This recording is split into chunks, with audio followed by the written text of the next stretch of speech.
This is my indie film review of City of Oz for UK Film Review, written and directed by Sadik Ahmed. It's a Bengalese production and filmed on a fairly low budget from the sounds of it, and shot across 3 nights in a small village. The film starts with this really interesting message to the audience, which says about the film, has those elements, how it was filmed, but also that the cast took a hallucinogenic potion before filming. Whether that's done to create a response from the audience or whether it is actually true, I'm not sure. But there's certainly an element of that within the filmmaking. A lot of the camera work and the shots, the scenes, the characters all feel like a sort of ghoulish nightmare. It's quite trippy to watch. Sometimes the camera work, like there's a scene with the boy running and it sort of tries to follow him, and it's all these sort of things all add up to create a very sort of immersive effect on the audience. So that's kind of interesting to have put at the top of the film. That's the first thing that you're greeted with, and it does really set the scene brilliantly.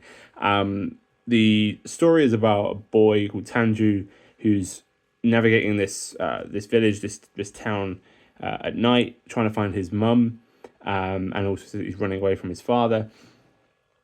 Along the way, he meets a ton of eccentric characters, strange people, and it's quite scary for him. He's also narrating the film, which is quite crucial, really, because there's some really dark and scary elements which come about later on. And his sort of voice is really important, crucial to keep you sort of connected to the movie. On the other side, we have a character called Diddy, who is using the services of another character called Michael. Michael brings Diddy children by luring them with sweets and other things. And Diddy is not a nice character, pretty scary, locks these children up, and then other things happen, scary things. Not appropriate, this film, for under 18s, to be honest. It is it's pretty out there.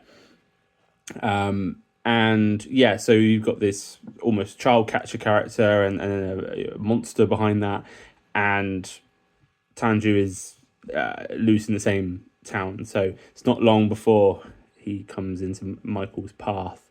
And that's really the setup of the film. It's a great setup, actually. I quite like the idea of the story. I think that works really well. Lots of the aesthetics work well. It looks and feels pretty terrifying throughout. It kept me sort of in that thrilled space where I'm obviously really worried about the peril of Tangier, but I'm also really drawn in by these eccentric baddies that are also going through their own stuff, which is really, really bizarre to watch. In my review, I mentioned that I think there needed to be more respite. There's not enough downtime. It stays at a very kind of relentless pace throughout, and it's quite hard as an audience member to do that. I mean, the film was only 50 minutes, but I think there's a drop in the connection between us and Tangier. To begin with, you're kind of like, okay, well, what's happening to this child? But then it kind of just falls into a lot of gruesome and strange scenes and odd behavior, and it's kind of becomes incoherent. And I think that lets it down. Had the film been maybe given a bit more padding, which I don't normally say, I'm normally quite happy to not have padding, but with this film I think maybe it just needed a bit of time to give us a break. But I appreciate they put this together in a very unorthodox manner. But that is a criticism, but I still think there's a lot to praise here. The synth score is also something I picked out. I really like that. It's been used quite a lot, in modern filmmaking. Stranger Things, I think, kind of did it, but I think there's other filmmakers who've also championed it. But it works really well here. It does really sort of help us to worry about the isolation of Tanju, and also it plays on that nostalgia / sort of horror vibe, which is really crucial. It's that pulling us back to a time when maybe we were more worried and we were more scared. And I think that's kind of why filmmakers are choosing to use it a bit more now. But it's an interesting film. The performances are really varied, very interesting. I think Diddy and Michael, the actors that play those, are the strongest. And by the end of the film, I think it's their kind of demise or their situation that we really, really care about. So for Michael, he's into gambling and is getting himself into more and more of a problem. He's becoming more erratic. And Diddy is playing chess with a priest, and that's kind of what Michael's betting on. So that's all tied up there. I think, again, with that, it needed to be maybe fleshed out a bit more and give us a bit more understanding as to that.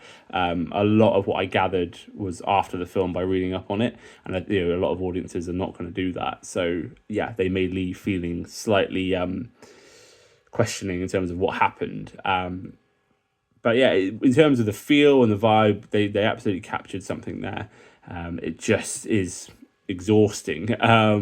So yeah, I'm not sure if it's available. I know there's an IMDb page, and we will do our best to obviously direct you to it. We will be reviewing this on the podcast, so make sure you're subscribed to the UK Film Review podcast.